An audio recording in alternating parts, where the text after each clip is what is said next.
Getting this money, we living it up.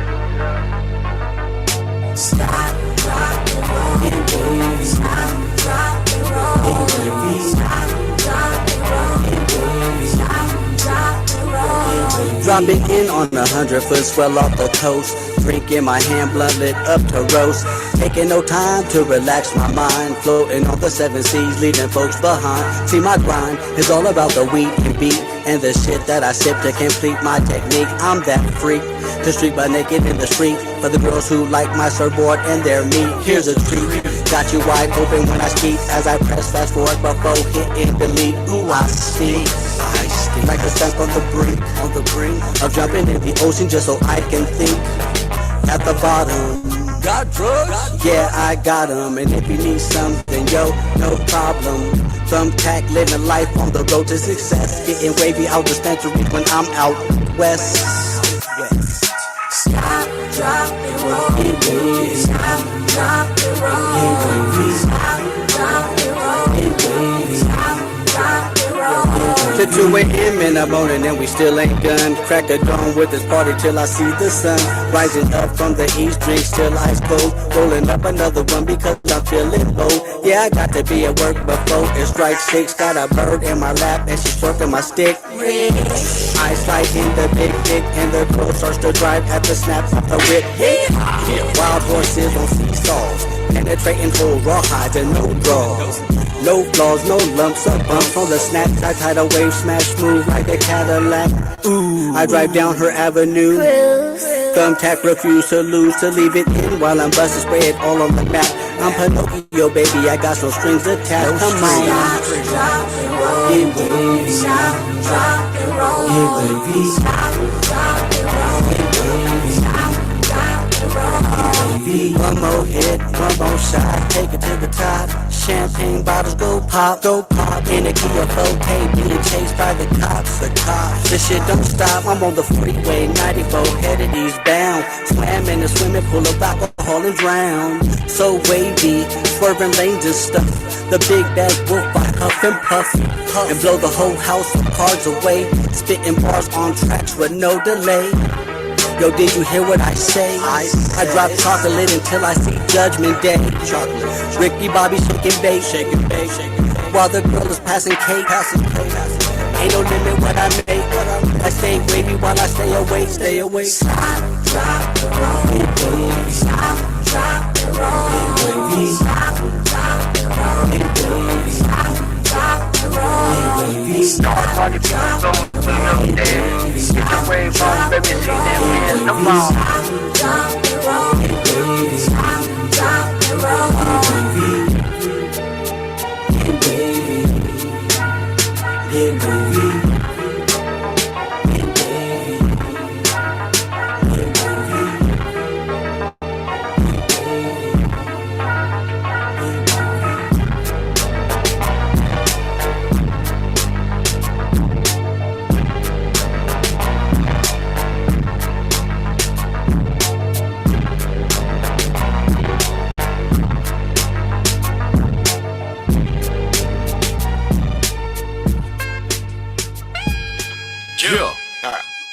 Man, they know what the fuck going on. They know what time it is, nigga.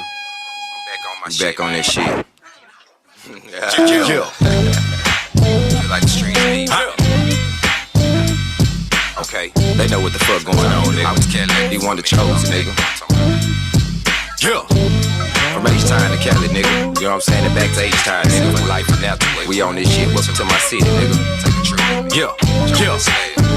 I was raised up in these H-Time streets where it really go down. Your niggas dying every day trying to hustle and grind. Posted up like a stop sign, trapping and robbing. I'm from a city full of goons, so everybody be mobbing. Better know how to play when you off up in these city streets. Shit get real quick, cause everybody out here trying to eat. Ain't no rules, niggas quick to stick and move. Draw down on you with the tool, heat you like a plate of food. Best bet, just keep you cool and roam through the city safe. You might just make a wrong turn and never see another day. Still cooking dope like 88, whipping up this hard shit. This something for my niggas in them slab grams to tip the boards with. Yeah, we third coast born, that mean we Texas raised. They know the H stand for hustle, so we gotta stay paid. R.I.P. the Fat Pat, we still letting the tops drop. While the field falling down, the bank shaking up the block. R.I.P. the Fat Pat, we still letting the tops drop. While the field falling down, the brain shaking up the block. Yeah, we still riding slab. 84s when we pulling up. Bad bitch on my side, leaning like a double cup. We ballin' like the Rockets, but ain't shooting in the gym. We had to get it out the streets like Tupac on the butter rim. You feel me? And every time I spit, you know I paint the picture clearly. If it ain't about no money, I don't want you nowhere near me. You might just go to hating cause a nigga out here getting it. So that bullshit, I ain't with it. Yeah. That's real shit though, nigga. Your love to me is very serious. I'm tender when I look into your eyes and say I love you, girl.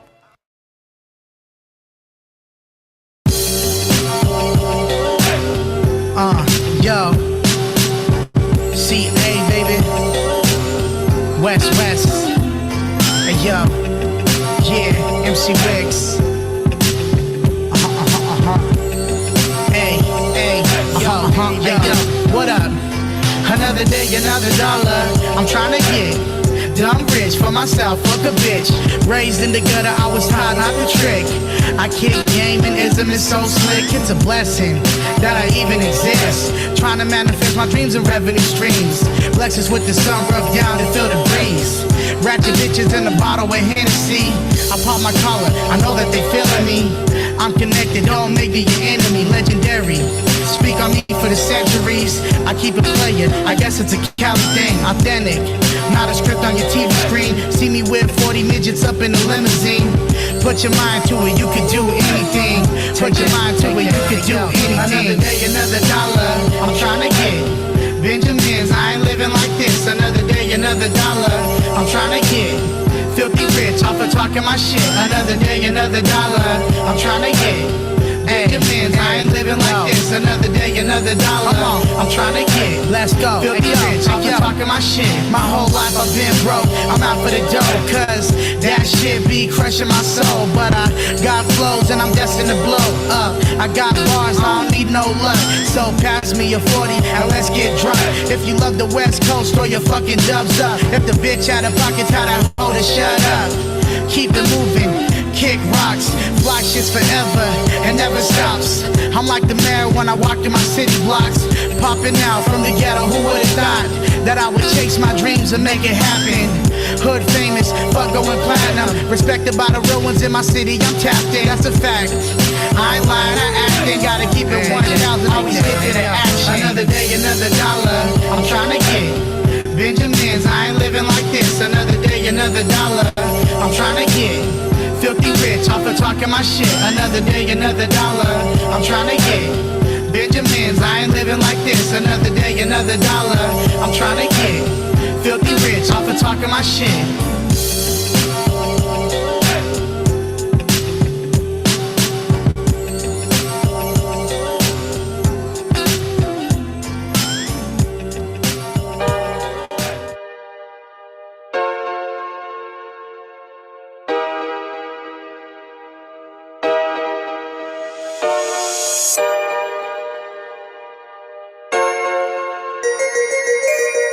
AnnA's.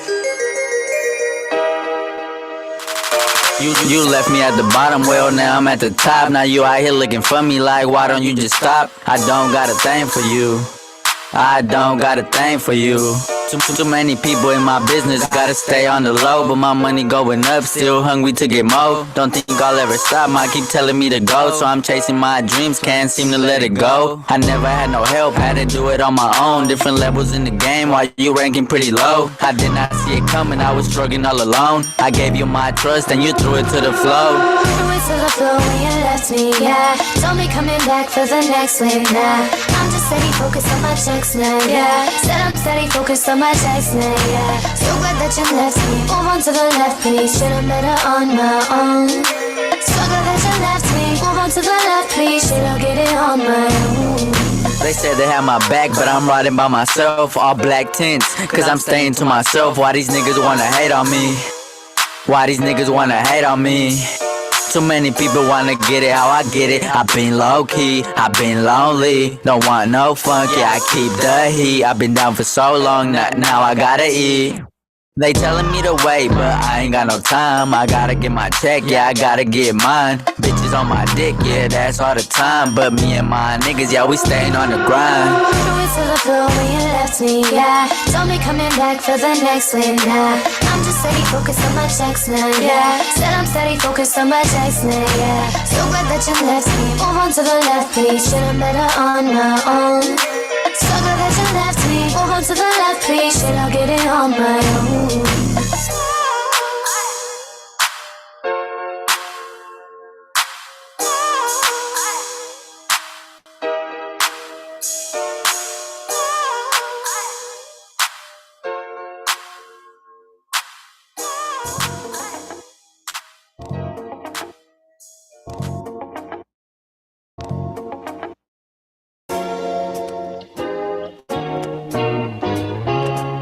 I feel good, I feel alright.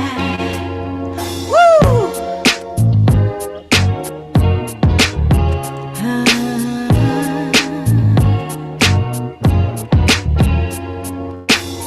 Ever wake up in the morning and you're feeling mighty fine? Had a hard night's sleep, got a lot on your mind. Gotta tell yourself to relax, just be cool. I feel good, I feel right, I feel alright. I feel good, I'm okay, I feel alright. No matter what nobody say, gotta do what you do. Live up, praise to God, just do you, do you. Don't let the worries of the world get in your way. You feel good, you feel fine, you feel okay. I feel good, I feel right, I feel okay. I feel good, I feel right, I feel okay. I feel good, I feel right, I feel okay. I feel good, so good, so good, so good, so good. I feel right, so right, so right, so right. I feel good, so good, so right. Everything's gonna go my way. I feel good. I feel good. I feel good, so good, so good, so good.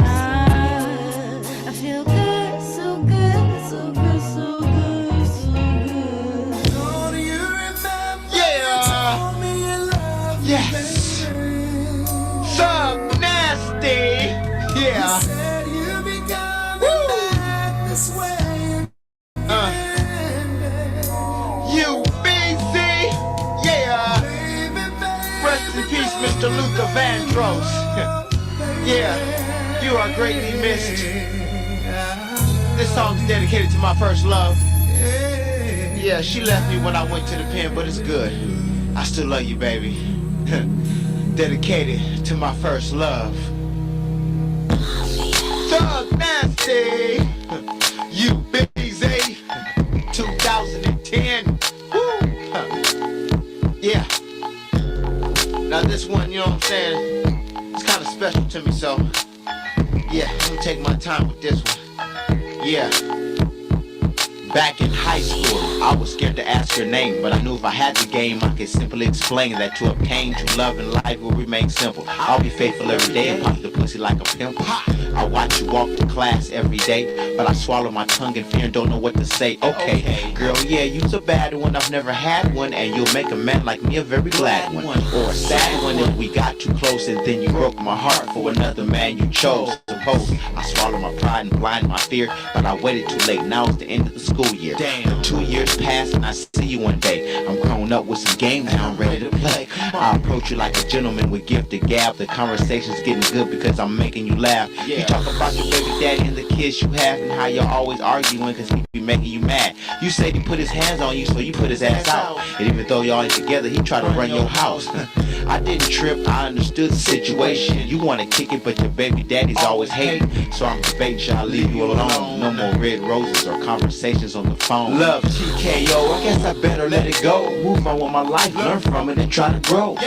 Love is bliss, love is blind. Love is often sought after, but it's hard to find. Love TKO, I guess I better let it go. Move on with my life, learn from it and try to grow. Love is bliss, love is blind. Love is often sought after, but it's hard to find. As I write this from the pen, I fight back tears. I went to see the judge and he gave me 3 years. And with God as my witness, when I finish this sentence, I'm coming back home fully focused with the vengeance. And even though our relationship has come to an end, I appreciate you staying by my side and being my best friend. Every week you send me money with uplifting cards and letters, and your visits motivate my spirit and make me feel better. I may never love another woman the way I loved you, cause when times got hard you rolled with me and stayed true. And for this I am glad, but it still makes me sad that I took too long to appreciate the good woman that I had. So now I'm locked in a cell with nothing to do but reminisce with eyes closed, and I'm thinking of you. Your love is worth millions, but can never be bought. I try to force you out my mind, but you're deep in my thoughts. I really do feel like I done fucked up now. I'm losing me a woman who got class and style, a big butt and a smile. Yeah, you got that combination plus intellectual conversation and education. You're a lady, never a bitch and far from a hoe. Your sexuality consists of mind, body, and soul, and me and the Lord both know a lot of women don't got that. So stay focused and motivated, don't stop. Love TKO, I guess I better let it go. Move on with my life, learn from it and try to grow. Love is bliss, love is blind. Love is often sought after, but it's hard to find. Love TKO, I guess I better let it go. Move on with my life, learn from it and try to grow. Love is bliss, love is blind. Love is often sought after, but it's hard to find. Thug nasty, you busy. Ballin' on a budget, ballin' on a budget. I be ballin' on a budget.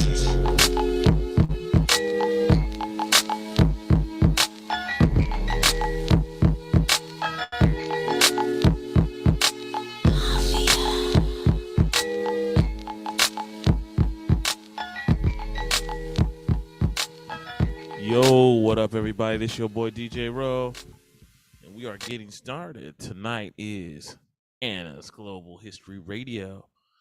Anna, you in the building? Yeah, I am. Yeah. Yeah. Let me see. Let me get my background up. Uh-oh, Anna got a new phone, y'all, so. Yeah. I'm good.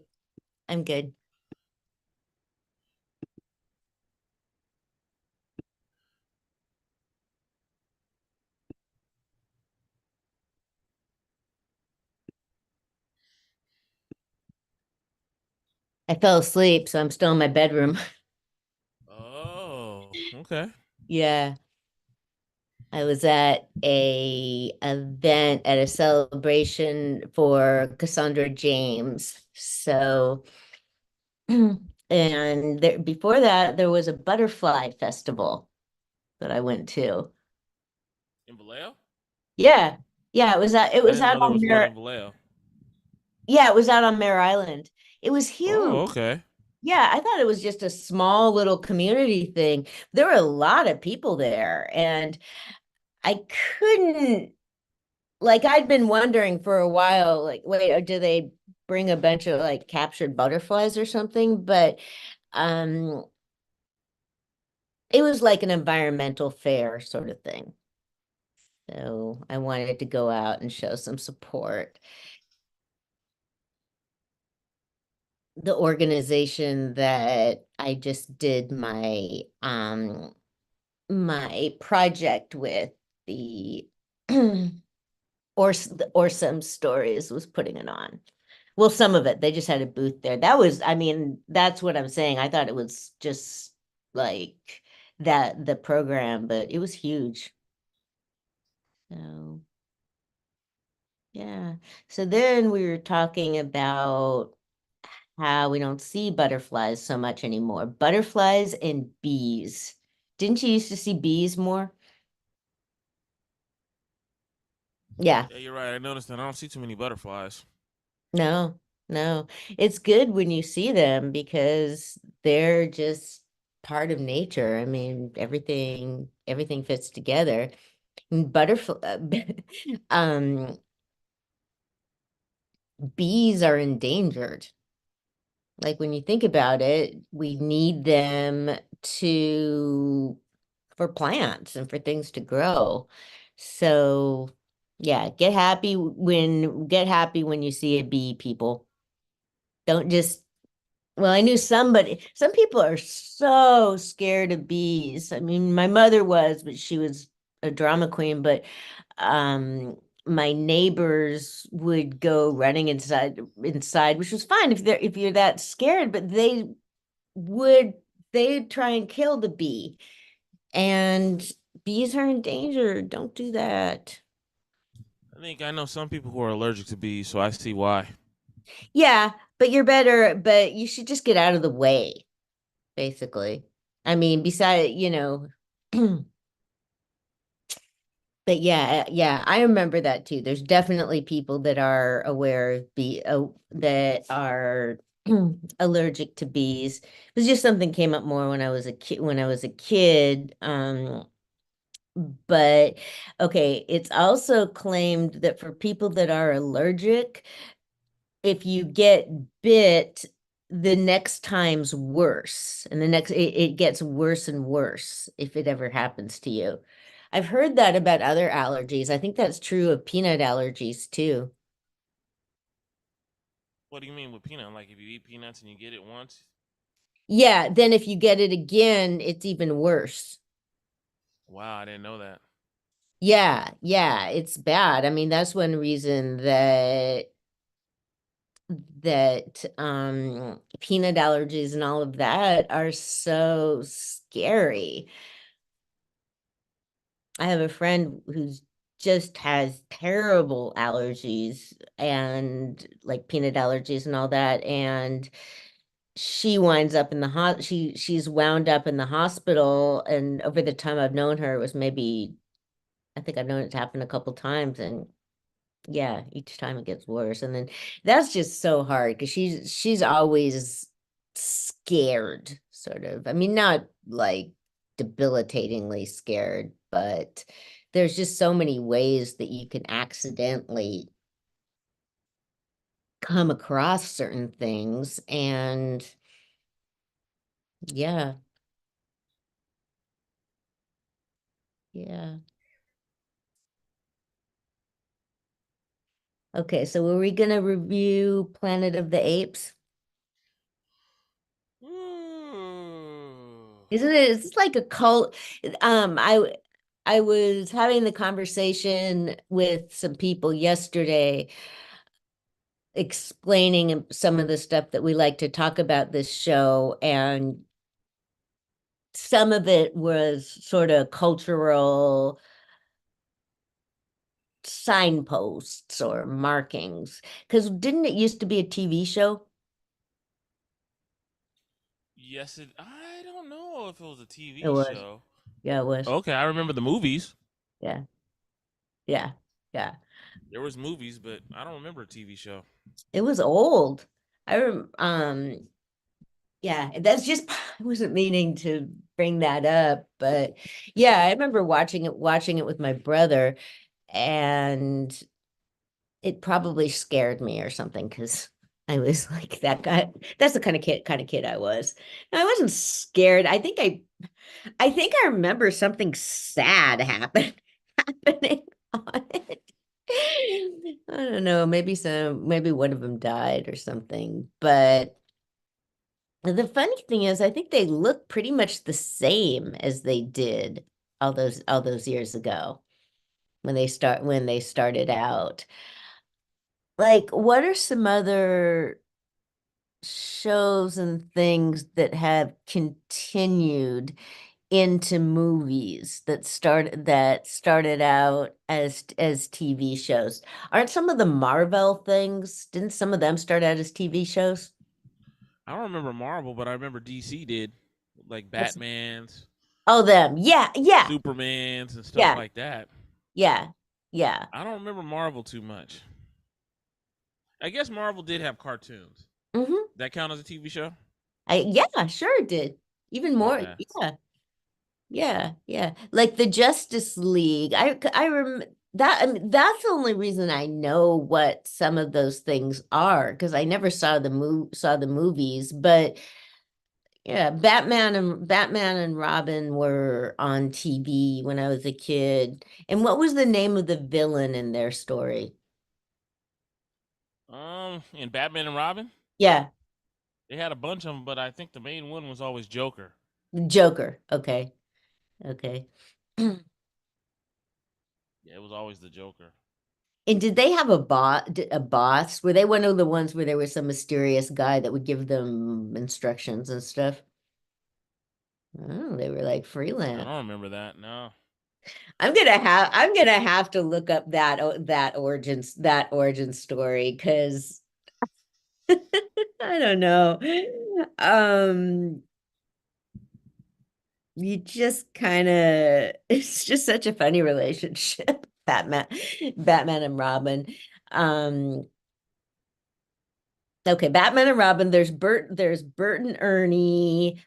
I'm Mm-hmm. trying to think about TV relationships that are sort of like Big Brother, little brother. I mean, I got on a rewatch of Bert and Ernie things that are on Sesame Street. It's so fucking funny. But I mean, Ernie is he's so annoying. He's awful. I mean, he practically, Bert is kind of imprisoned by him. I mean, when you look at it, um, when you sort of like taken advantage of almost when you look at it as an adult.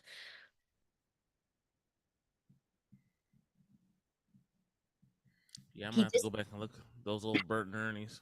I know. But that's where little Buddy comes from. So there's the Wizard of Oz movie. Okay, so Wicked, it's it's an outgrowth of the Wizard of Oz. It's about the perspective of the witch, which is good. Sometimes when you build out from a book, it's just kind of lazy, or you're just trying to repeat the magic of the book or something like that. But it's good to show things from different characters' perspective. So this is about the Wicked Witch of the West and Glinda the Good. Wicked was a musical. It was very successful, but I think it was a book first. I read the book, but I don't think I finished it. I got bored, but it was okay. But guys, okay, so here's this. Everybody listen up because this is a date movie. This could be a date movie. Because I've gotten onto this thing now with guys of like there's this line, okay, like what are some movies that you'll go see because if a girl wants to see them? And Barbie, no. I I finally rented Barbie on Amazon Prime. Yeah, how was it? Funny. I mean, the whole idea is just really funny. So I didn't like it enough to want to go see it in the theater, and I'm not one of the people that thought it was a great work of art, but it was worth whatever it was worth whatever the Amazon Prime rental cost me. But Wicked, but okay, that was one where I was having a conversation about it with age too. Like, would you ever go see Barbie? Could any girl get you to go see Barbie? But okay, Rose says that he would go see Wicked. Yeah, I'd give Wicked a try because it sounds like Okay, it's different. Yeah. okay, Okay, everybody. So bear that in mind if you're like trying to get someone to, that's okay. That's crossover. And I know I'm giving into sexism and all that because obviously I am. But that happens sometimes just to make a point. So the president of Iran is presumed dead. His helicopter crashed. And yeah, yeah. So when you're looking at leaders, okay, that's one of the things that's tricky because I mean, helicopters and small planes do crash a lot, but you simply can't not wonder if it was an assassination. So, I mean, hopefully it doesn't make things worse over there, even though things can always get worse. That is one thing. That's one thing I know. And I went, the books, the library was having a book sale because they don't keep all their books. It was huge. I had no idea that library, I mean, it's county. I mean, it's from the whole county, but cause it had been open for a couple days. It's been open for a couple days and I went in today and there was still a ton of books and they said they'd be there tomorrow. So I bought a bunch of books and one of them was the letters of Daniel Patrick Moynihan, who was a senator from New York for about 19, okay, about 25 years or 30 years. He retired in 2000 and died in 2003. But before that, he was a professor, a diplomat, and he worked he was a cabinet secretary. The Moynihan report is one of those notorious documents that something that people can automatically be critical of, even though most things are not that simple. It was a report that was created in the language of the time. There was urban unrest. We're talking about riots, things like that happening in the late 60s. That was the era. That was when stuff like that was going on. So there were different efforts to examine this, and Moynihan did a study and he said that the problem facing society is the breakdown of the Black family at that time. I mean, the Negro family, which was what he said at that time. So, well, first of all, in that era, there would have been one Black person on the research team.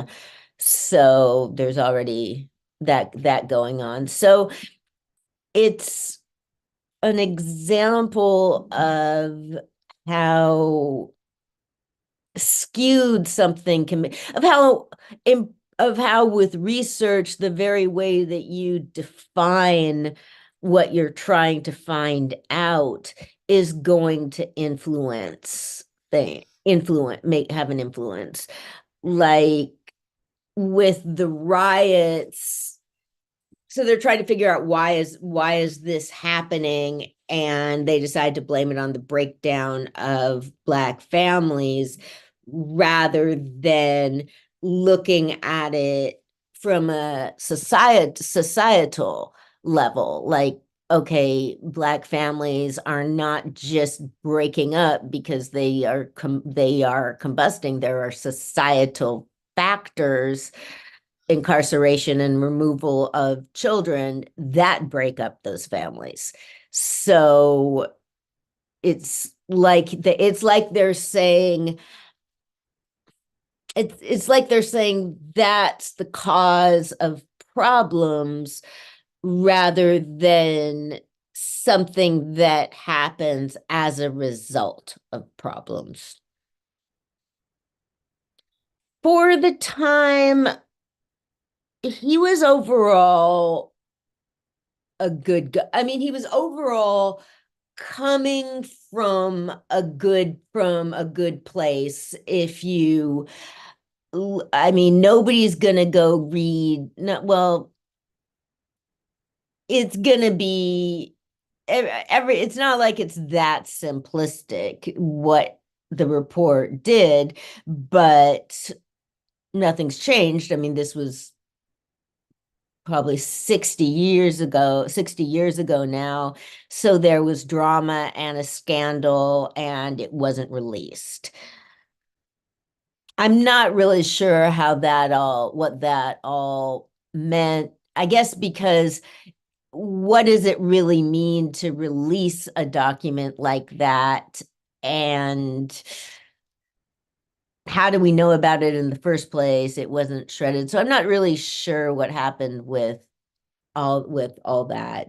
But research methodology is just fascinating. How research is so important, but it can also just be so incredibly destructive. And especially because of that question, that what you identify as needing to be researched is limited by your own point of view. Everything is, of course. So you need to question that. You need to really know what you're talking about. I think look at you need to look at a lot of different interpretations. I heard an interview the other day with, oh, I'm forgetting his name. Jonathan Zimmer. I think he's what you call public intellectual, or he's somebody whose name I recognize from articles and stuff like that. He is a dean at Columbia University's School of International Affairs. I think that was it. And Columbia is where some of the most heated campus protests have been taking place. So anybody delivering commencement addresses this year really has a hard time, really has challenges. I mean, depending on where you are and who you are. So I listened to the interview, and he was saying that he was talking about the challenges and trying to figure it out, and saying that he felt the students gradually changed their mind as he was speaking. And so I was wondering, I mean, change their mind about what? And it was about trying to address divisions that are happening now, divisions in place. And it's just so frustrating when you look at the paper now. You see that campus protests are their own topic. That's what it's called. That's what, like, the protests are. I think a lot of people don't even remember what they're about anymore. The protests have become they're self-referential, they're self-reporting, and yeah, so that's just extremely frustrating. One of the things he said was something I believe that a lot of people don't, just talking about the importance of views that you don't agree with. And it's just so important, like talking about like pay attention, that it's just at all times you have to pay attention to people you disagree with. It's just one of the things that's so damaging about society today. Another thing I was reading yesterday was, or I was listening to and reading, was an interview, well, a statement issued by the first Biden official to leave the State Department over the administration's handling of the Gaza war.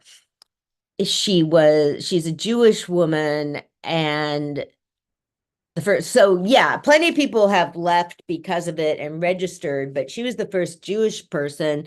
So she issued a statement saying that the most important thing in her life is her Jewish identity, that guides her life, and that is why she's stepping down.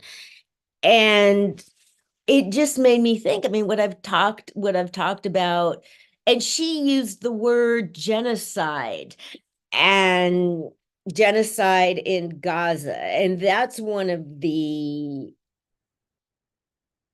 things that is just extremely frustrating to me, because my family and other people believe that just certain things, that if you say a genocide is happening in Gaza, that's anti-Semitic. And yeah, I'm trying to think some of the other buzzwords, but I mean, I'm not going to do this, but at some point at the right time, I would talk about it with my brother. Like, how can you say that it is? I don't understand. How can you maintain this idea that calling the state of Israel's actions a genocide is anti-Semitic? You can disagree, but this is an official of the State Department who is strongly identifies as a Jew. How can you continue to say that? And it's disputes like that I just find so troubling and just really sad, really, really frustrating. And it just makes me nervous about it's like Biden is, I think Biden, this is something that is common with leaders. I mean, I think trying to please everybody has made him, I think you need to try and you got to you got to try and impress some people, but if you try and impress everybody, you're just going to go wrong. I think he's just gone wrong on so many things.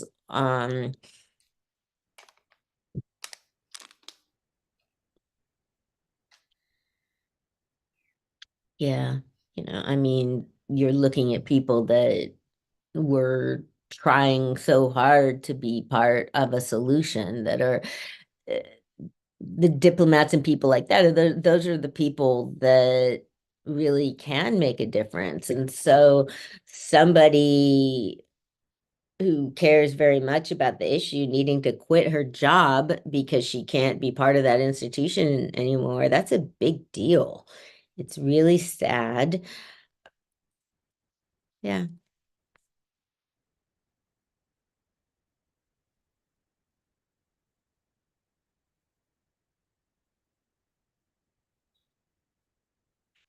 So I was following following a couple anti-adoption account, which I always do, and then I was reading accounts of Greek of Greek adoptees.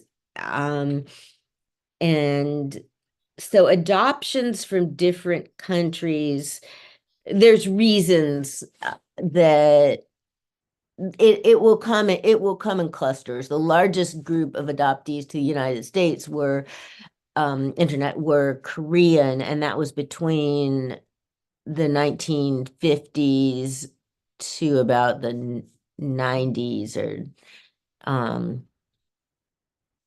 yeah. It will have to do with governments and policies. Now, I think because there is at least a little bit more understanding of what the international adoption is trafficking, that,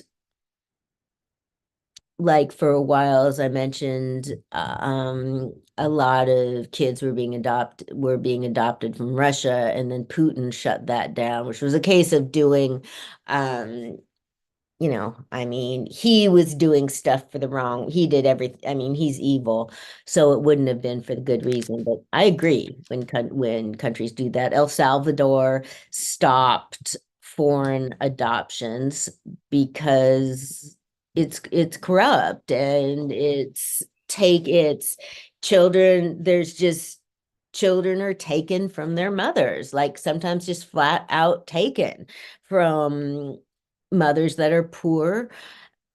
And in the case of, yeah, that's what it was in Greece. It was a period of like the 50s, of only about 20 years. So there was a civil war happening in Greece. And so when there gets to be chaos like that, it's a good time for adopt, or agencies will take advantage of disruption in society.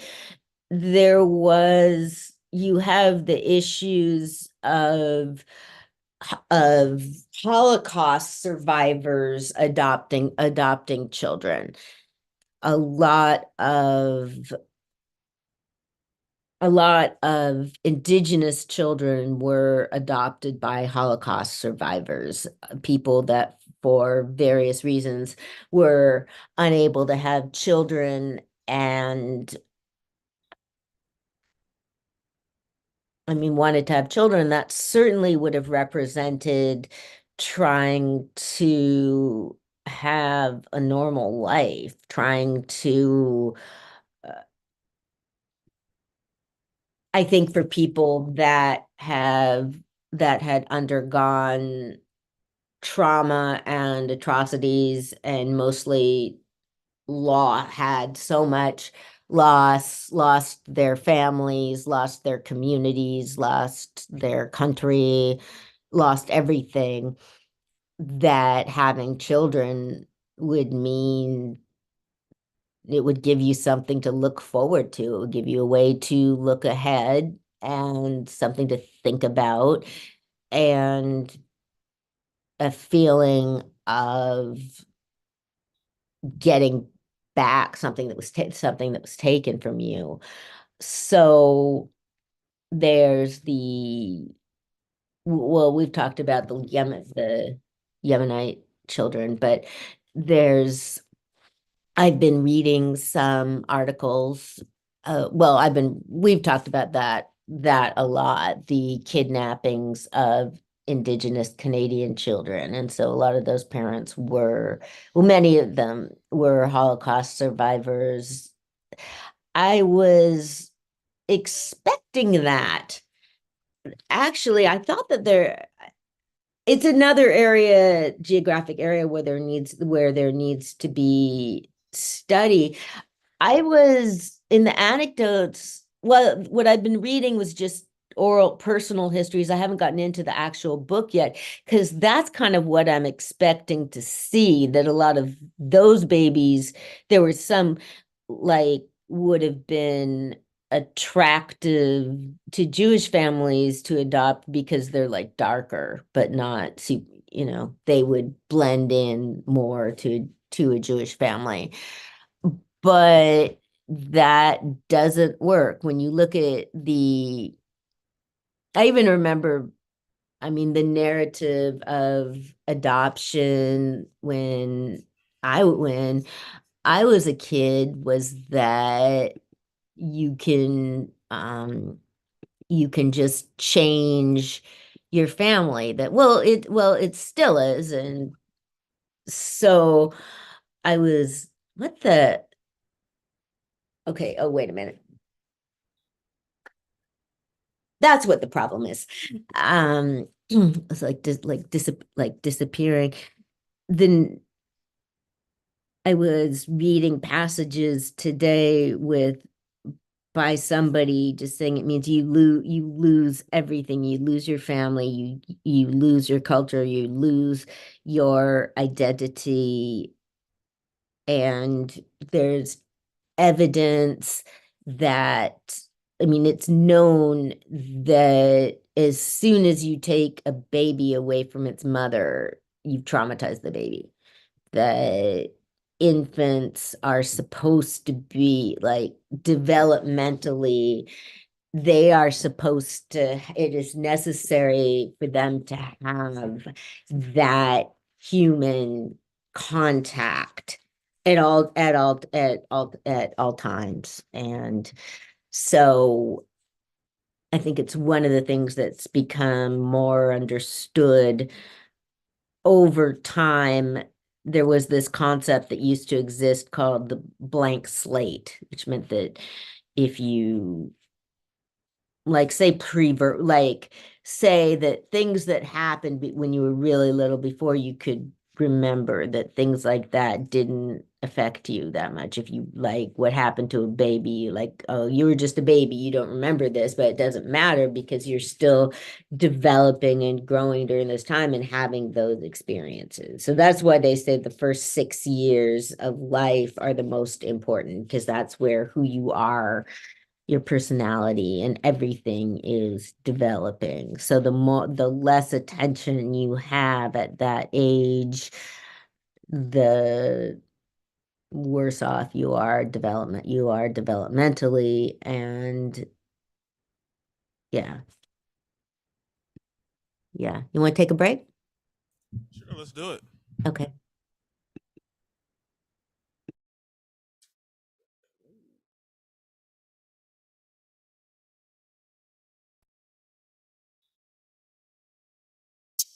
I'm just speaking the truth.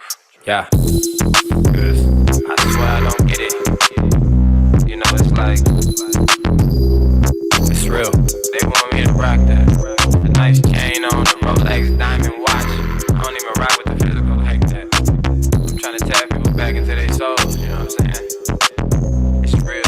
Look, I don't mess with the physical, but if I get to shining, then maybe they'll listen though. Maybe I ain't deviating, I'm still on a mission, bro. Trying to wake the blind, don't see which way to go. Hey, I don't mess with the physical, I'm just tapping into the soul. Living life on the go. Rabbit hole, it get deep, I'm going as deep as it go. You a fish in the bowl, I'm breaking the code. No defense, she is Fibonacci. Hit them with this knowledge, hit them like I'm rock. Gotta keep it humble, no need to get cocky. High frequency, I don't think you can tap it. So I'm here to let you know, you got in the flesh, that's for sure. Hold on to your mind, never ever let it go. I'm just trying to build, trying to get it off the flow. Waking people up, time to get in God mode. It's for real. Yeah, it's real. Yeah, it's real. Yeah, it's real. I keep it real. Yeah, I keep it real. And it's real. Keep it 100. Keep it real. Keep it real. Yeah, it's real. Yeah, it's real. I keep it real. Yeah. Out here flexing like you woke. See straight through you, I don't need no telescope. I don't need your constitution, I don't need your white hope. I don't need your good deeds, taking hits mouth around like I'm Creed. Why you plotting on my essence? Yeah, steady counting on my blessings. Yeah, this ain't equal competition. If you can't keep it real, it's your character and vision. Only follow intuition, state facts. Never like saying shit I gotta take back. Got the kind of vibe that you can't hijack. Me and my crew set, I put that on my zodiac. Yeah, and I keep it wavy.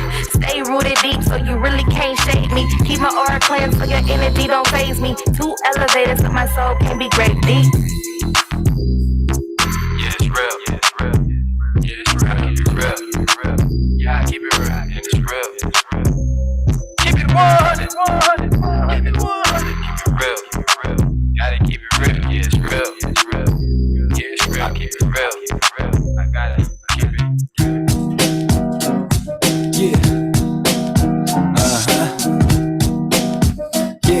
Yeah. What we bringing up back? Yeah. Mr. Juice and Burbs. Fort Knox, 2020. Want you kick back and go and observe. I can serve without soon, maybe bring it on back. And maybe go and kick and cool and kick subliminal math. I'm so exact when I add it, extract when I subtract it. I get real active on the track while I backflip. Out, without a doubt, that's how I goes and tips.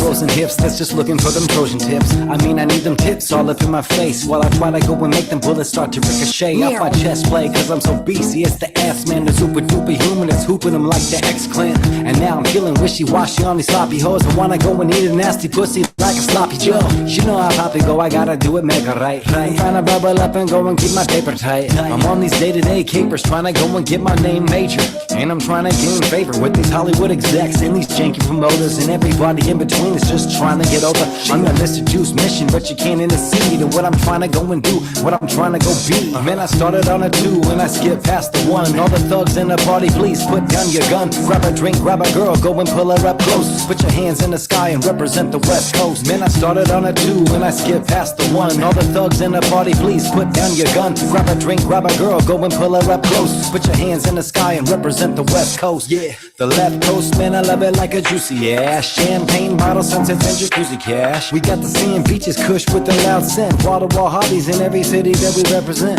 So what you're bringing to the table, what you're working with. I'm trying to drink a little, rap a lot and perk a bit. Go lap and circle in the drain with the gutter bread. So when I go and hit the upper crust to make the butter spread. Smooth like toast, coast on my shoulders. I can't do like those, I got real raps, no posers. Yeah, you know my motor, it goes overtime up in a pinch. Knocking out these rappers like them reps on the weight bench. Let me go breathe while I go get my pen and paper and start to smother MCs. You see my rhetoric, please, you run away from the beast. So go and meet the anaconda and feel the syllables squeeze. Man, I started on a 2 and I skipped past the 1. All the thugs in the party, please put down your gun. Grab a drink, grab a girl, go and pull her up close. Put your hands in the sky and represent the West Coast. Man, I started on a 2 and I skipped past the 1. All the thugs in the party, please put down your gun. Grab a drink, grab a girl, go and pull her up close. Put your hands in the sky and represent the West Coast. Yeah. So I'm doing it for 2020. You can't tell me I'm not an MC, man. I rap my motherfucking ass off. Every joint, every verse. I mean, I might take a bar or 2 off here and there, but the overall package, I'm shucking and jiving, sticking and moving, kill shotting. Get with it, or get mowed over. Yeah, that.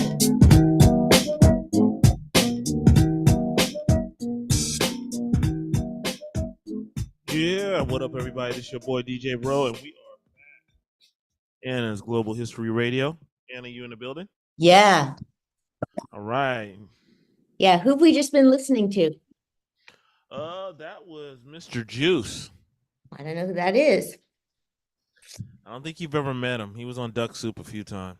Oh, okay. Okay. You said Vallejo just had the eighth homicide of the year. Wow. That's bad. Yeah, I mean, that's more than one a month. So,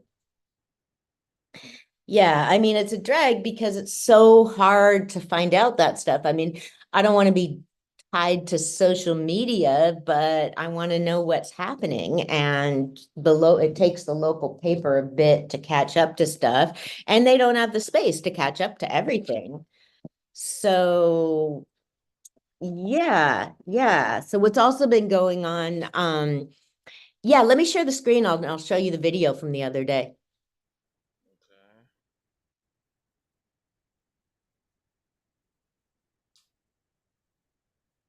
So what's been happening in Vallejo, what I think has been happening was when you talk about was some McCarthyism, and what that means is it's referring to Joseph McCarthy. In the 50s, he was a senator, and there was what he claimed to be an effort to find communism in the military and evidence of communist influence and in government. People people lost their jobs. A lot of gay people lost their jobs, just like government employees, because I mean the excuse was that saying that they could be blackmailed. I think people are most familiar with the Hollywood blacklist. People were being told that they had to sign a loyalty oath to the United States in order to be able to work. People were being asked to tell things about people they knew. And so there's many things wrong with that. And then one of the descriptions, or one of the iconic things, or actually, yeah, we should play it too on YouTube. Yeah, let me go to you. Okay. Well, oh, wait a minute. Let me do screen share. Maybe I'll wait, where are we?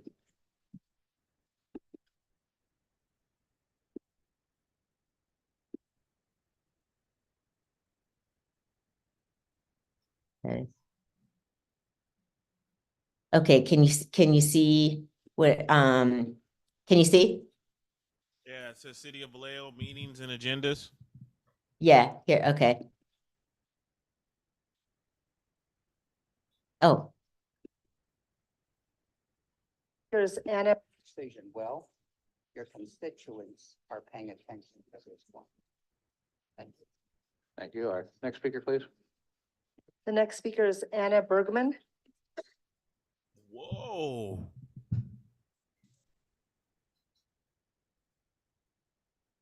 Anna. Is that Yeah. what's in? Yeah, Anna can you pause it? is a press. yeah. Can you make it big screen? Oh, yeah. Good. Okay. Now hit play. There we go.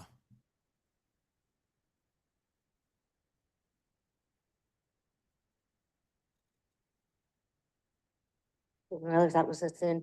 Anna Bergman speaking as a private individual.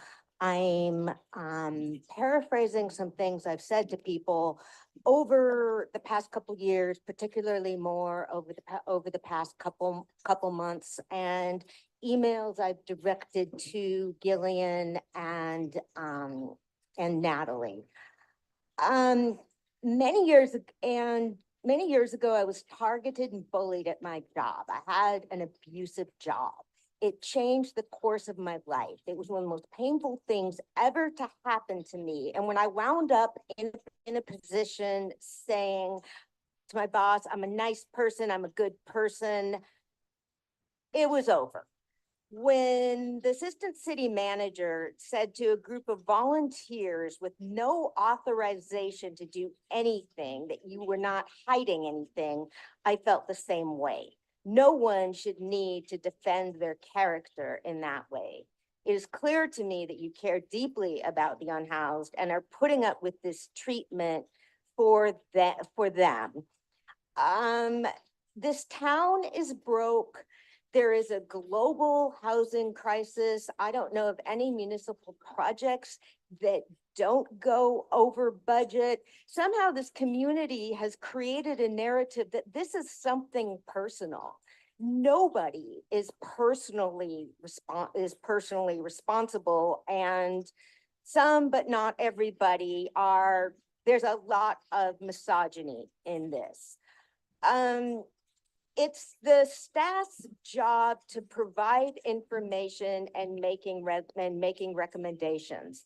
It is not a personal appeal, and it's a farce of democratic principles that makes you subject to public judgment from everyone, and it's unacceptable. If my sisters were being treated that way, I would want to be down here doing something about it. And I'm sure y'all's family feels the same way. Online bashing and bullying is real, people. Should just stop. Act like somebody's doing it to you. My final hope is I would love to see you guys tell this entire community to go to hell, basically. And since you probably won't, I brought you guys a friend.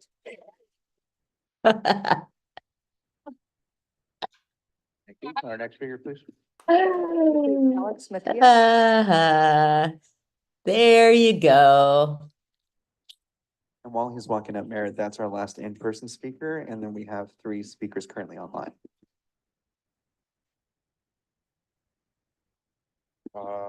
Good evening, Mayor and Council members. Trying to- Staff, just How do I wanna stop? first How do I? inform you guys all Hit the pause. Down to support. There you go. Okay. Now, I don't know. I don't have a MacBook, so I don't know how you guys delete it. Uh,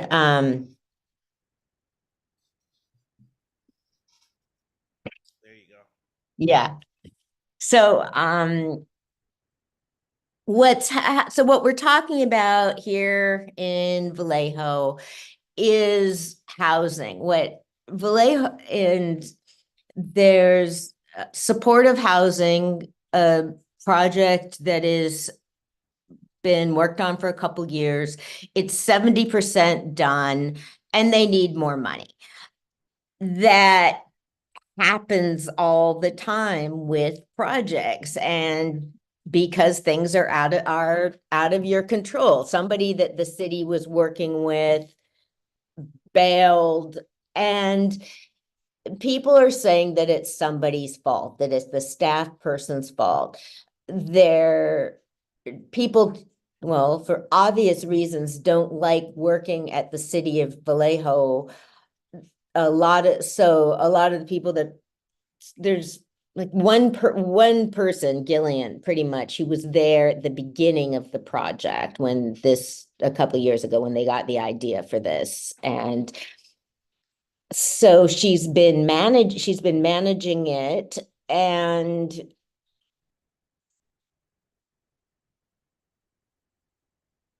so people are saying it's her fault. It's like, how the fuck are you gonna say a mass that one person is ruined an entire huge project? It just doesn't work that way. And especially with something like this, and it's always gonna be something. And there's seriously people blaming city staff for homelessness in Vallejo. I mean, homelessness is everywhere. So that's what I was going for. And then I'm on this commission that is supposed to make recommendations to the city council about how to spend staff money. That's it. Make recommendations. And I mean, we're not paid, we're not elected, and so there's no qualifications or anything to do it. Nobody asks you. Anybody can be on it, but somehow the commissions have the power to keep asking for information. So there was all these extra meetings, and the staff have to show up to it. And different people wouldn't have put up with it. I mean, they wouldn't have treated a man that way. And just going over it and going up. So that's when she went, and somebody was saying, well, I just can't see how you didn't know about this. They're asking her to prove a negative. It's like if I said, okay, Roselle, I mean, prove to me that you didn't I mean, you can't prove a negative. I mean, I guess you can if it's they're saying like, prove to me that you didn't do something wrong. There's no evidence that you did anything wrong. I mean, you have nothing to base it on. So if you're telling somebody just out of the blue, I know you did something wrong with no, I mean, that's just crazy. And that's what they were doing um, with some of the McCarthy hearings. They kept repeating and repeating that somebody was in a certain organization, and they'd already claimed this person wasn't eligible or something for a committee, and he wasn't on it. It was a done deal, and they kept bringing up that he was part of this organization. So the Secretary of the Army, named Walter Grove, he planned what he was going to do. Same way I planned this. I was trying to figure this out because I was thinking, like, okay, I want to try and help, and I want some prop. I want something to make my point. And I was thinking, like, I was like, okay, I want to help Gillian get through this. I mean, she'd had all this time being stuck in front of the committee that I'm on, but then the same thing happens at city council. They need to come sit before city council, like they're on trial or something, and present information. And like one person saying, well, I'm just not happy with how this is going. And the discussion on social media is, well, there they are putting out their hands for our money. They're saying, they're giving information. I mean, they're not asking for money for themselves. And so it's just, so I brought it up I brought it up during different hearings. I might find some of it during the break to play for us, but and after the first hearing that I wasn't at, or meeting or whatever that I wasn't at, I sent Gillian and Natalie a letter. I've been saying the same thing in different ways to so many people. I just feel like somebody's got to stop me. Like, okay, individuals are not responsible for systemic problems. And I mean,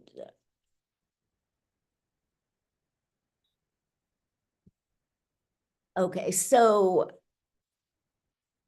I was thinking, like, okay, well, should I just go up and give her the little stuffed animal?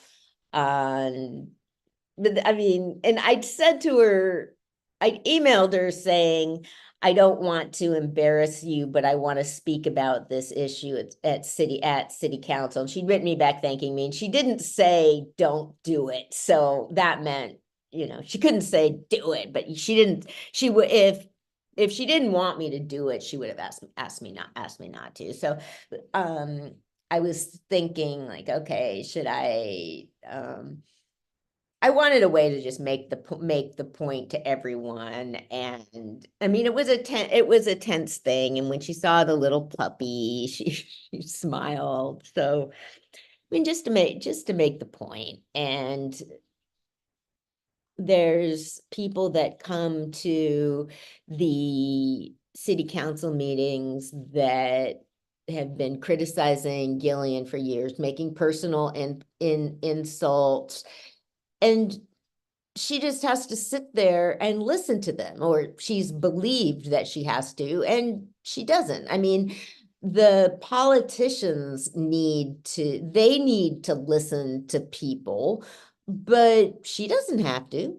But people don't feel, I mean, I knew that, but then I was telling my brother about it, and he was saying the same thing. Like, she's a civil servant. She doesn't have to do that. And like, why is she being called to appear, putting in extra time, coming into her day off just to keep showing stuff to a committee? And so what I was saying to people is that if a commission thinks something, I've just been like trying to write, if a commission thinks that something unethical or illegal, if something's really amiss, you need to pass it to the appropriate party. And I brought it up because people were complaining. People are just able to say whatever they want to Gillian, to the city staff. And somebody said, well, what about that bonus that the former city manager gave the staff? I mean, that wasn't her decision. And I said, if you guys wanted to, if you guys could file a complaint about it like I did and get an answer. I mean, it's so, yeah. So that, I mean, it's real bullying. It's people getting carried away. I'm just real disappointed in the people on the committee because and the ones that were doing it. And what was funny was there was people from the committee at the city council meeting that night, and when I finished what I was saying, two of the people there were, one of the guys that's on the committee was like, to me, I mean, he was obviously like really pleased with what I'd done, and I didn't know how I felt about how he had felt about it, except he'd said something at one point like about we shouldn't this is micromanaging. Like, somehow, I mean, the committee was asking for, like they can ask for information on lands, on paperwork to be sent to them, and they're fucking nobody. They don't have any authority, and they're not a regulatory body. And there was a list of 30 questions that they sent that she needed to answer from the fucking committee. Because see, this is all before it goes before city council. So I was just hoping, I mean, that, okay, well, maybe can you guys just read all this crap and get to the point? How there's no more questions to be asked. So I got a letter from Richard, the guy on the committee, saying the next day, saying, thank you for sticking up for Gillian. He said that he'd written to her apologizing for what happened after all happened. So I was like, okay, it's not just me. Other people are saying how fucked up it is. So I was calling it my have you no decency moment because yeah, Richard, well, that was his last name, Welch. So Joseph McCarthy was going on, and so Welch said, have you no sense of decency, sir? At long last, have you left no sense of decency?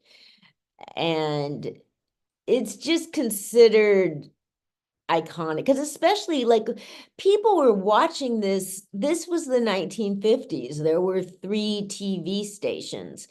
And a lot of people would have been listening on the radio too. My dad was in college then, and he stayed home. It was during the summer, so he stayed home listening to it. He was very influenced by the McCarthy hearings. So yeah, he would have really. So the sort of, I mean, that thing I did, I mean, that was the sort of thing. I mean, that's because of my dad. That is how. At the time, a lot professors were being demanded to sign loyalty oaths, and so he got together, he wrote a letter and had his classmates sign it in support of a professor at his university. at his college.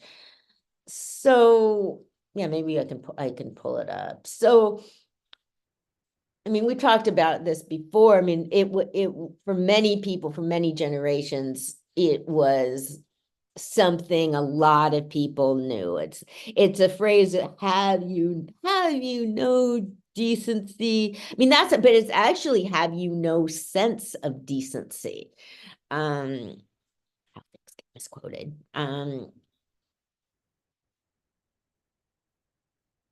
But we just don't have that so much the same way anymore. We just don't have iconic phrases in the same way that everybody's gonna recognize. I mean, the closest, I mean, what we have, like, well, I mean, we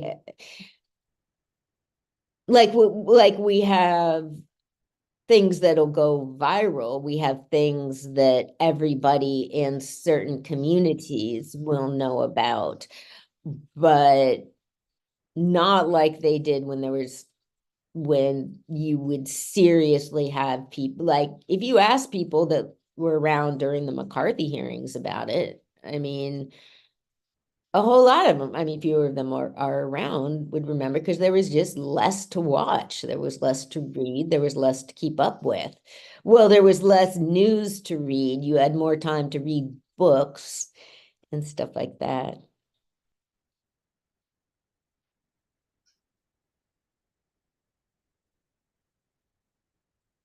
You want to chime in with anything? Or should I? Okay. I'm listening. Go ahead. Okay. Okay, so McCarthyism, it damaged a lot of lives. Um, people were blacklisted in Hollywood. People were not allowed to make films anymore. In a way, I mean, it's so hard to get, or just not allowed to work. People had to leave the business entirely because it's pretty brutal to get films made in the first place. So, I mean, in the past many years, there's been lots of discussion about the censorship and trigger warnings and all that stuff. Again, I mean, on college campuses. I mean, it's interesting because, I mean, college campuses are such, like, this is horrible, but I mean, I remember when there was this constant talk about date rape on college campuses, and I don't think date rape happens any more often on college campuses than elsewhere, but it's like a microcosm where you can look at things. So you look at how, you know, sensitivity. I mean, students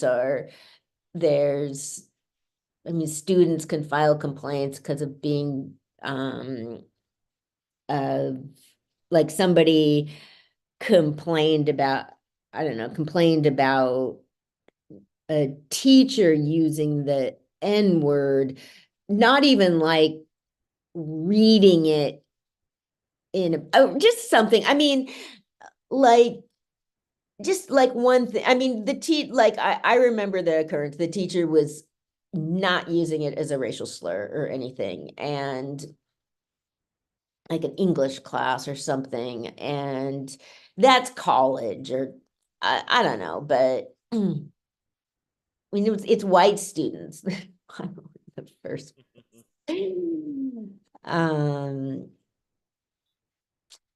and we look at, well, shit, we look at banned books. I mean, I've thought at times, because I'm a little slower to get on any bandwagon, but any liberal bandwagon, because with go away, that's the intruder cat. I'll put, she's supposed to eat outside. um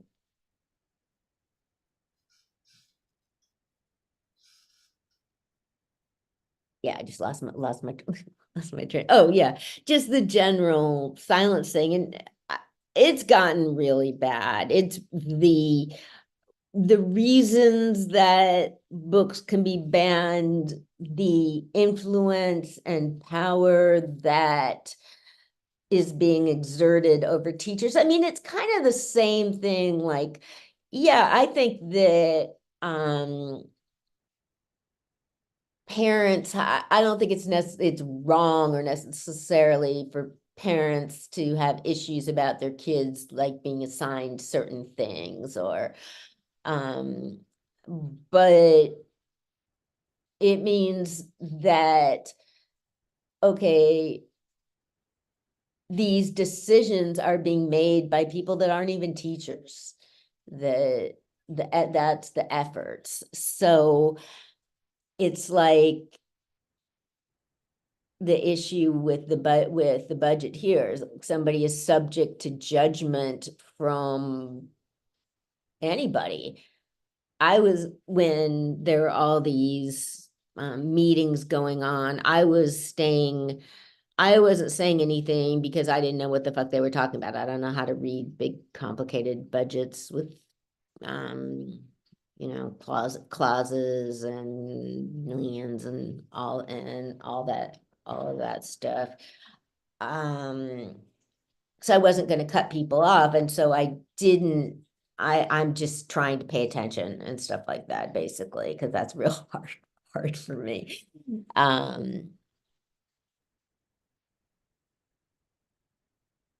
So I had to wait till I listened to the whole thing, to the whole hours of it on my own to draw my own conclusions. And I'm having an issue. That's why when I went up, I said, speaking as a private citizen, because I mean, most people don't even know that I don't make a, so, I mean, the only people that knew I was even part of the commission were the other people on the commission and that were there and, like a couple other people. So I got into an issue with somebody else who, talks, but the commission, and a couple of them are really bad with it, the commission feels. And so I'm figuring out now how to get, because one other time I asked somebody to stop, I asked somebody to use I statements, not we statements, but two people are real bad about it now. And and so it was sounding like that. And so she talks like she's the commission on next door, but I don't make comments. For my mental health, I don't comment on things that's on social media and on next door. And so then she was quoted in the paper, and she did say I, but the whole way it had been said before made it seem like she was speaking for the commission. And I wrote the journalist objecting to that, and he wrote me back and I said, a nice email, and I said to him, it's not your fault because because of how these people talk. So I mean, if he's sitting there, I mean, he's taking notes on what he hears, and if they talk like that, that's what he hears. So it's interesting though. So yes, that's the McCarthyism and going back to the campus protests, it's the media has fucked this up so much because everybody I talk to or anybody I talk to is just talking about the protests and how terrible it is. Okay, and one thing, people on all sides are acting like assholes. I was talking with a lady yesterday, who said that these Jewish students were assaulted, and so were Palestinian students. They are everybody, and so it is true, you know, no way my family will ever see it that way, but I don't talk with, I'm not going to talk with them about it, but she was somebody for whom, I mean, I didn't, and the problem is that there is so much fucking media out there. Like if there were 3 channels like there used to be,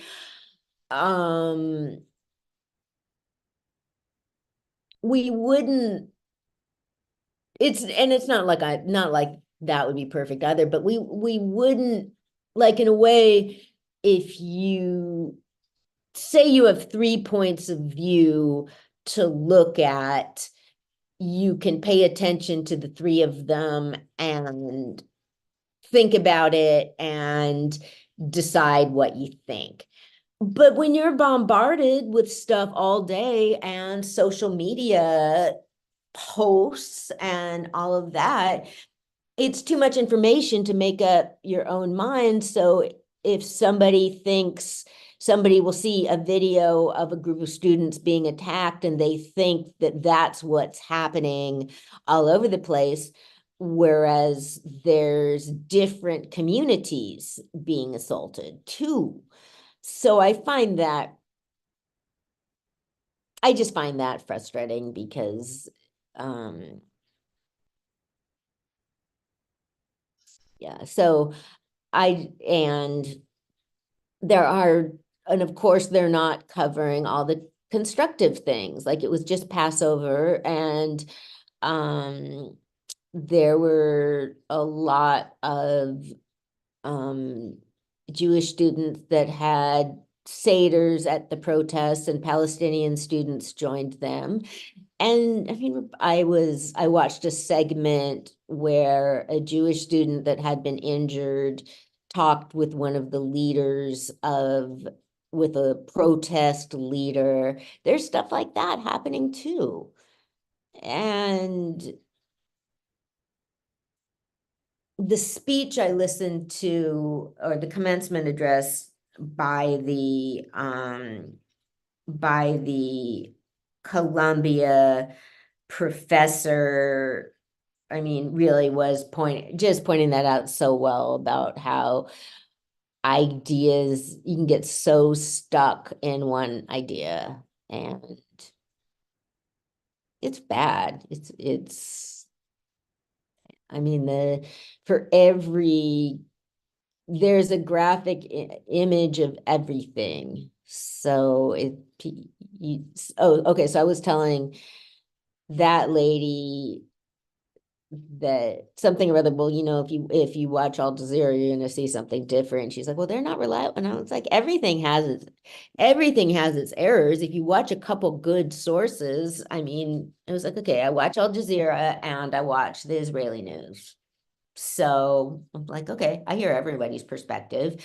And see, this was driving me crazy. And again, my fucking niece is like, John, I don't watch John Oliver anymore because he's wrong about Israel.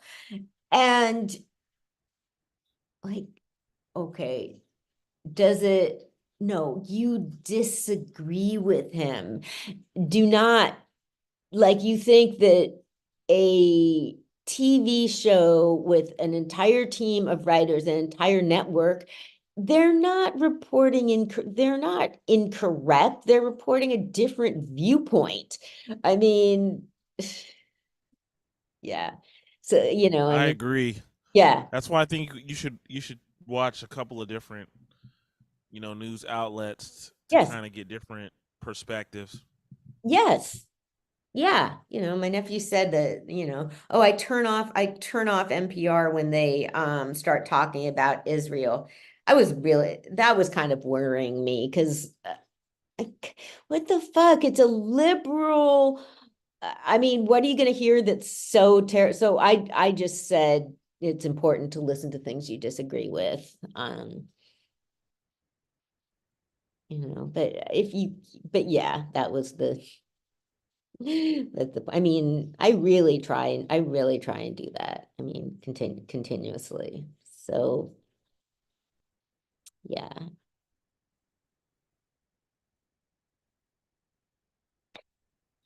So there's a book called The Bondswoman's Narrative that was published in the 90s. It's a novel that was written by a woman that was a formerly enslaved woman that escaped, named Hannah Crafts.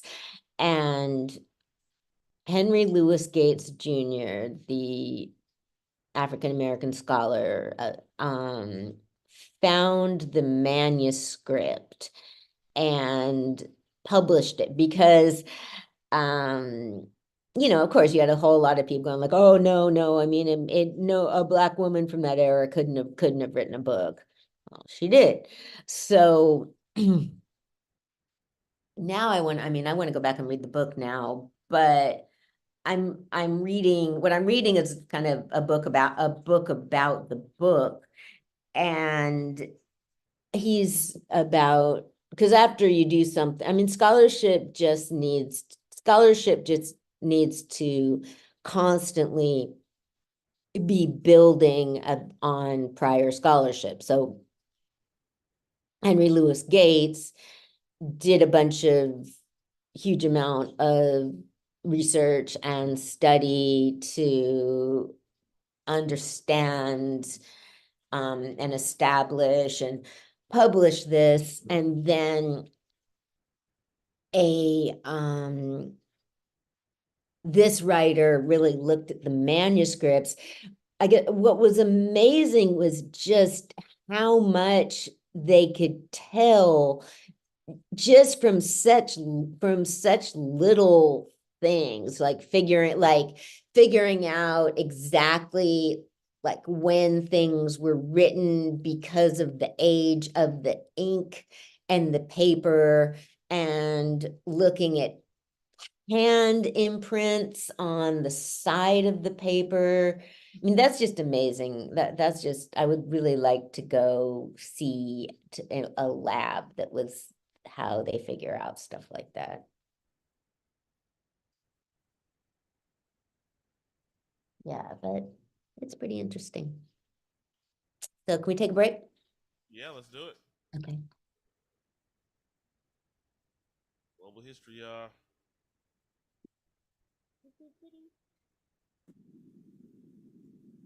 Sapio, sexual, sapio, sexual, sapio, sexual, sapio, sexual, sapio, sexual, sapio, sexual, sapio, sexual, sapio, sexual, sapio, sexual, sapio, sexual, sapio, sexual, sexual. Intertwined minds, we are of the same universe. First and foremost, holding to what's close, or maybe what's dead. It tastes like venison, giving props when it's still worth mentioning. Added the Hubble wireless before wireless, never going tireless with how this virus, hoping it's eternal, flame that won't burn you. What's love got to do if it ain't never hurt you? Meant to stimulate beyond the physical level. You a rose quartz with a meaning that's special. The selenite in my mind, right? Picking your brain to see how your mind like. Woke without the caffeine, coffee without stevia and cream. Make time go slow without the lean, like Stanley. Ain't ready to be without you, knowing I had to write the song about you. I'm attracted to the things you say. It makes perfect sense now to make it forget the look on your face. Intelligence, brains, and wit. Check your synapse, so you relax. Where you been at? Must have been at VNAX. So we born on a different type of level. Feeling like I made a deal with the devil. Yo, I'm glad that I got you alone. See, it's bad to the bone when we text on the phone. Now I'm feeling the tone of the voice you have shown. Now we stuck together like the sword and the stone. Well, it's marvelous, bit of anonymous. I'm the dawn of immaculate, but on average, had to wind the pitch. Banana split the mix while I call you miss. Mrs. Words too vicious. The guesses, mine's too vivid. My debit runs your credit. Let's save it, time's too precious. I'm attracted to the things you say. It makes perfect sense now to make it forget get the look on your face. Intelligence, brains, and My intention, more than affection, more than releasing some of all of my tensions. Your aura shines past the contrast, girl. Drawing a map to find where you're at, girl. More than ASL, we going back like AOL.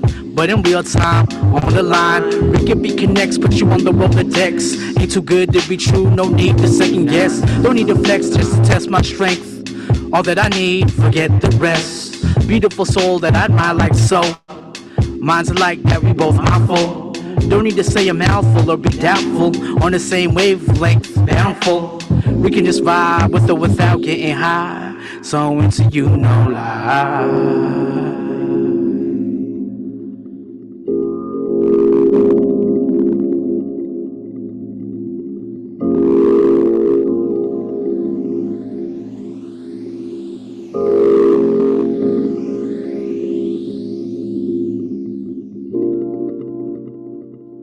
And we are back, y'all. This your boy DJ Rowe, and we are back. Global History Radio. Anna, you here? Yeah, let me share the screen. Yeah, let me share the screen again. I found some more of my great moments. Okay, let's do it.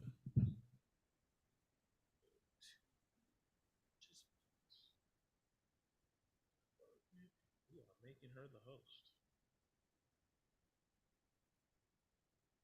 You're the host. Yeah. Oh, wait, actually, this is even.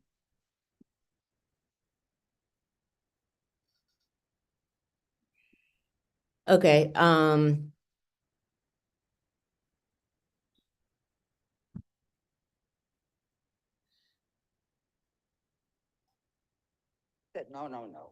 We're just accepting the funds for now.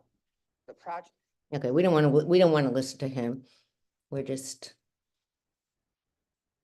just want people to see some of the crap I've been dealing with.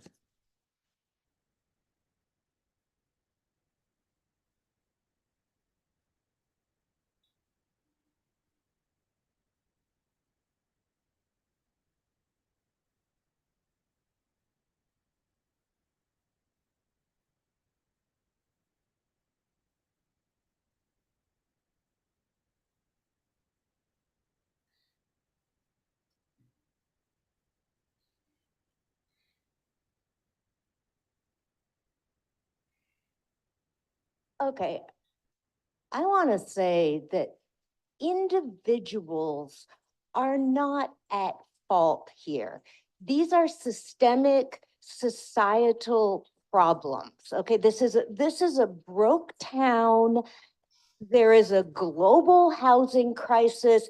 Individuals make errors, okay? It's not anyone's fault that that this isn't happening. It's, I mean, next door is a select group of very loud people, and, I mean, these personal criticisms are mean and destructive and just really simplistic. And there's a housing crisis because this is how projects work.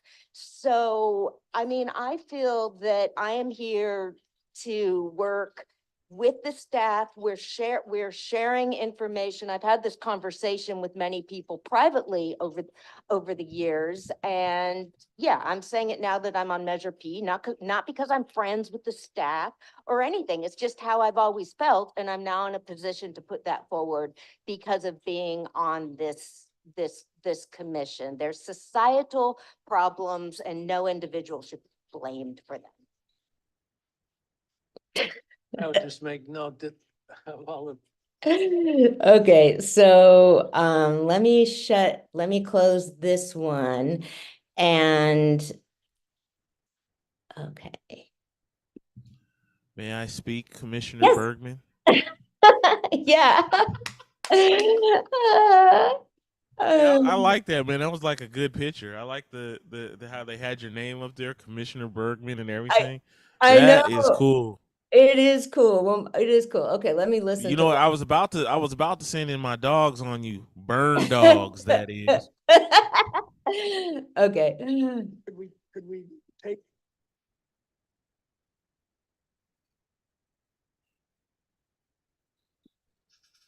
Yes, Thank you. I received it via email, so I thought, Oh, okay, okay. If okay. I haven't seen it, does someone have a copy so I can look at it to make sure we're not digging a hole for ourselves? Yeah, yeah. It just got completed as she was driving to the meetings. I understand. Okay, so I think there will now be difficulty in sorting out which one is which, because the papers got mixed up in front of us. So the resolution says resolution number blank at the top, and that is the actual resolution. Now, Oh. the summary, is just it's like a page long, couple of paragraphs, and it summarizes the events from April 22nd until we made this motion for the 1 million. Yes, that. Yeah, I mean, it is the crux of one of the things I just find I do find difficult about this committee is that, I mean, we are asked to make big decisions without having enough information, I mean, I don't feel, I mean, I do have the attitude that like, yeah, people can find money from elsewhere, but I don't know. And I just don't feel like I have much information. Either much or it's either too much or not enough. Okay, so we're back. That was my, that's some of what's been going on so you can see, like, some people have been hearing this from me for a while.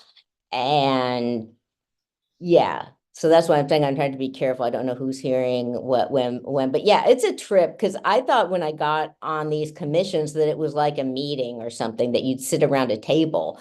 And when I came into that's the city council meetings. They're not always there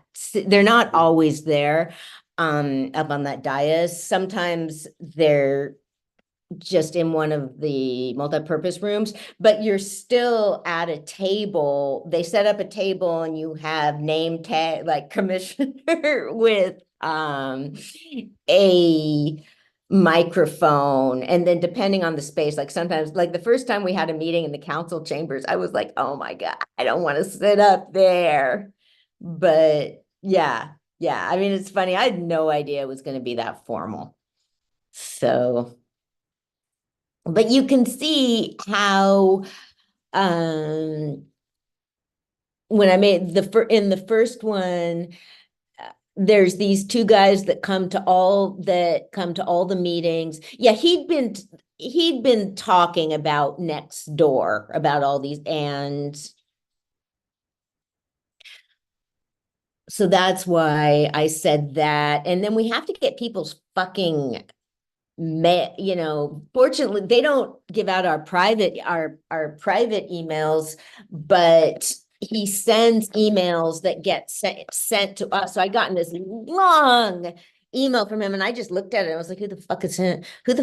And I have enough information to look at. And then he comes up to each of us asking, did you get it? I mean, I'm trying to find compassion for people like that. I know, I'm trying. I mean, I just remind myself, I mean, with all of this, with people it's not hard to find at all for me to find compassion for people that have not felt heard. So there's a lady who annoys the fuck out of me because she has a comment for everything and she goes on, but I'll remind myself that it's about somebody needing to be heard. And if they haven't if they have had opportunities taken away from them, if they've had things they wanted and didn't get, that's where that's coming from. So that's not hard, but trying to find compassion for fucking misogynist prick, little creeps like them. I mean, it's yeah, just the way they talked about Gillian. And then he sent another message, another long email after that one, and after the meeting, and I looked at it quickly and I could tell he was referring to me, and I just deleted it. And I should have just done that, but I was so stressed out by the whole thing. I mean, I wrote to the person that runs it and said, you know, please don't send me anymore I don't want to hear from this misogynist creep anymore. But, you know, I mean, the emails come in and she sends them to us, but the crux of it is representation. So that's why I was saying 100 so loud people, and there's been this point, I mean, this is about tax money and people that keep saying this 6 million, $6 million for this project, that's 70% done. People are saying this 6 million, that $6 million could be from this tax shouldn't be spent on that, because they said that it was made clear that it wouldn't be spent on capital projects and it wouldn't be spent on emergencies. So why? I mean, this is supposed to, who cares? I mean, it is a tax for it is a tax for the city to serve the city and people in the city. And this is something that's needed. This is something that will help people fucking pay. And it's just so small-minded of me. And then, okay, and that it's about 100 people. And see, what I wish they caught, I'm trying to go back to, because, I'm not a big talker, so I'm going to have to go back over the meeting to find where I said,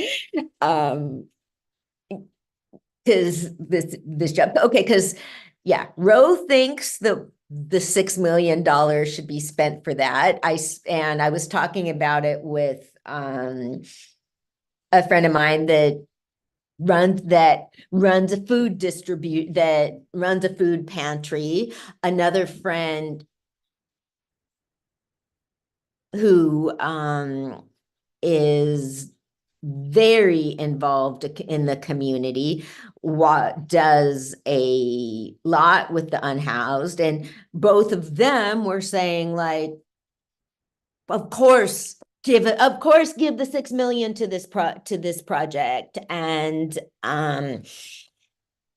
so of a whole lot of other people. And the fact is that, so one, I'm just saying in pieces. I said, like, okay, Measure P passed for one thing, and people were talking about how, well, this will damage trust between the so-and-so and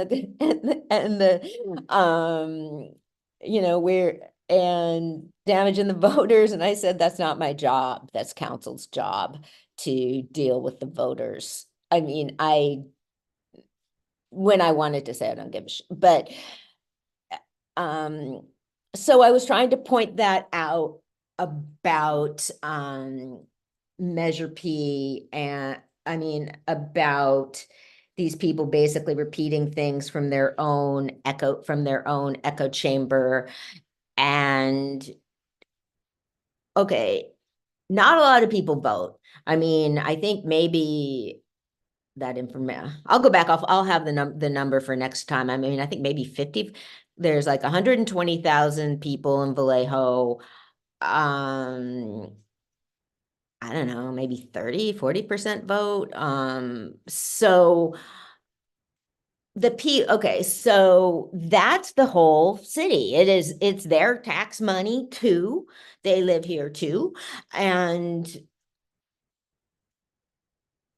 Measure P passed. So, okay, so we're looking at people that wanted the initiative, that wanted it. Okay, there's a group of more people wanted this tax to be passed than didn't want it to be taxed, and a whole lot of people didn't vote at all. We don't know, so we don't know what their opinion was about the tax, but most people, I'm willing, when you make this issue to somebody with the numbers, most people are gonna say, go ahead and do it. So one of the other things that happened in the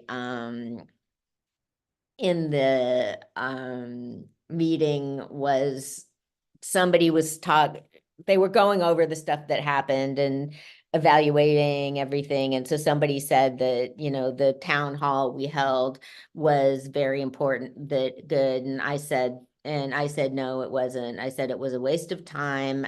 I said that we that it was the same people that come to council meetings, that come to our meetings and post on next door, giving their opinions. And I didn't learn anything. And I said that what I would like, if we're going to do anything, what I'd like to do and what is go out to like the community centers, churches, community meetings, ask people there about what's going on for them, ask people there for their opinions, and ask unhoused people. I mean, that is, and when this comes up again, just, okay, there is this many people, like, people really think that there's a lot of opposition to finishing this project, whereas no unhoused people have given their opinion. Okay, go ask homeless people. Yeah. And so I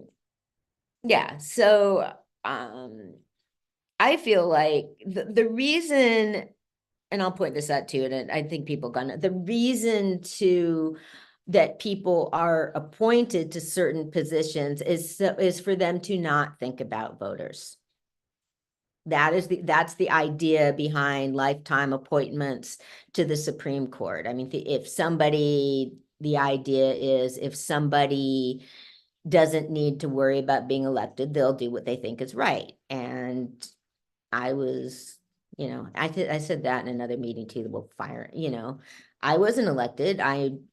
So yeah, I just said elsewhere. I mean, I'm responsible to Vallejo, and people, I don't know, in a way, I think people are taking themselves way too seriously. I am responsible. There's people that are like, I'm responsible for the trust that people placed in the government or something. I'm like, I'm not. I mean, this is and I'm just going to bring it up again. I mean, I'm not somebody, somebody's like, oh, I think money can be found from elsewhere. That's what I was saying was, yeah, maybe. I don't know. I mean, there's no way I could fucking have an informed belief about that. So, yeah. Do we have anybody in the comments? Only Scott. Hey, Scott. What up, Scotty? What up, Scott?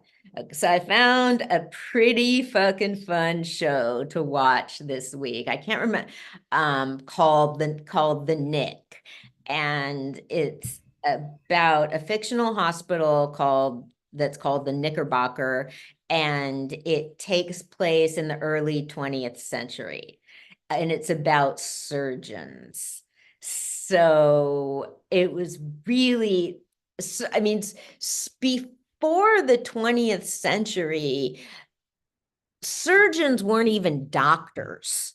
I mean, that's why when people talk about barber surgeons, they're serious. Whomever, like if you injured your leg, the person sawing it off wasn't a doctor, because there wasn't anything they could do. So this movie, The Nick, follows this brilliant surgeon at a public hospital called at that public hospital. And so people talk about the operating theater. I never really knew what that meant, but I guess like back then there were always people watching surgeries. I don't know. That's like now people, there would be medical students or whatever observing. I mean, there would be, but in this TV series, there was a full auditorium of people watching. I mean, they couldn't have all been medical students. So that's something I need to look up. So it's there's a charismatic lead surgeon, Dr. Thackeray. Because people also call him Thack. And so he's just one of these charismatic leaders, but and a drug addict. I mean, back then it was so easy. I mean, cocaine was used as a medication for a lot of things. And I mean, back then, people could do what they wanted. I mean, nobody was going to be, I mean, he could take as much drugs as he wanted from the hospital. Nobody was supervising stuff like that. But he also liked to go to opium dens and, smoke opium there. And there's a scene where he's passed out and there's some emergency and they wake him up and, there's always scenes like The Sopranos always had stuff like that happen too, like medical emergencies in whorehouses. So then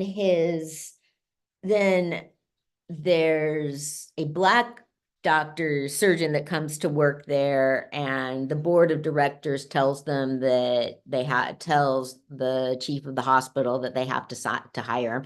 That always works real well. People love that. I mean, and it's an example of money, the damage you can do with money. Like, I mean, so this rich family he's our friend, you have to hire him. And I think it's one of those cases where you can't make somebody else not be racist, or they force the surgeon. They just tell the surgeon that he has to hire the black guy to be deputy surgeon. But then, so they hire him, but then they won't let him do any surgery until he proves to be brilliant and whatever. But until they the brilliant surgeons bond over some radical sort of thing they're doing. But it's really, really gory.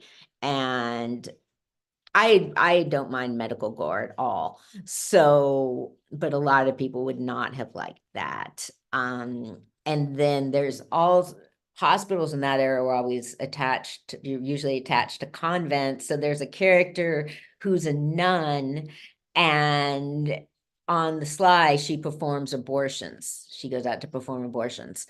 And a guy that works, the ambulance driver, finds out and starts splitting the profits with her. So those were good characters. That was, so there was those guys as side characters, and then there was another sort of scam going on. But I mean, the hospital scenes were good, and it would show them,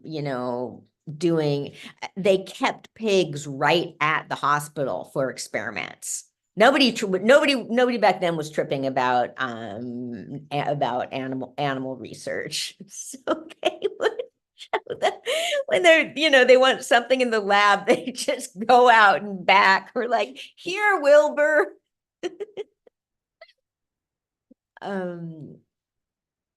One of the things that's cool is the black guy, because I mean, yeah, hospitals in New York, would, I mean, the hospital was segregated.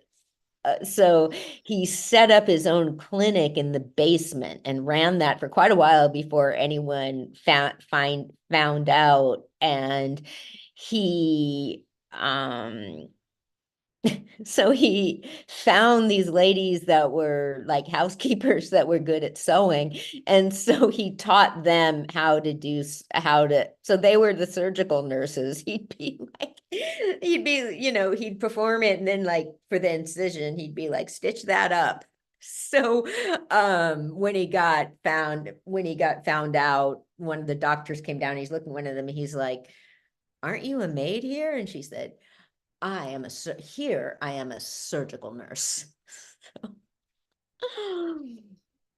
Yeah, it was, I mean, not all, hospitals are just such, but I don't know. I mean, I've never been there's another vintage medical drama that I like. I mean, I'm never interested in modern medical dramas. I think partially because I worked in a hospital, my family worked in a hospital. That's partially why. I mean, no, they weren't interested in it, but the vintage, I think it's pretty funny if you've worked in a hospital to see how basic and everything their equipment was back then. How people interacted, how it all worked. So yeah. The Nick. It's always fun. I mean, somehow What channel does that come on, Nick? It's on it ended 10 years ago. I found it with some sample, I watched it on Amazon. Oh, I think it might be on HBO. I don't know, one or something. So, okay, I think we're about ready to start. Oh, okay, everybody, news. We're gonna start doing our show at Integrity on third Fridays. Yep. I want to connect. Twitch. Yeah. Well, I want to connect you with her because so far as like working with them, that show's got to be like both of us, definitely. So far as like connecting with them, I just want to, so that you guys know each other. Okay. And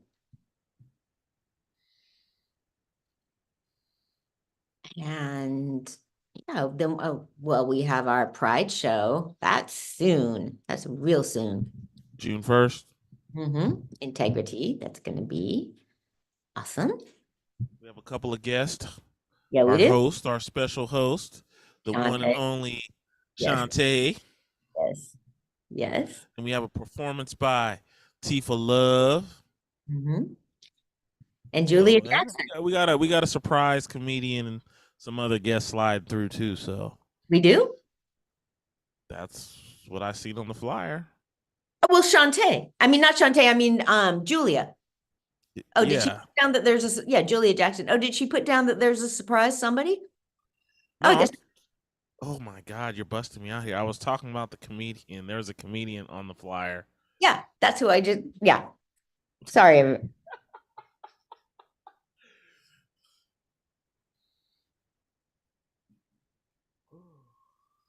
But anyway. Anyway, so okay, we'll see you next week, everybody. Next week, y'all. Global History Radio. Yes. Okay, bye. If I can get out. There we go.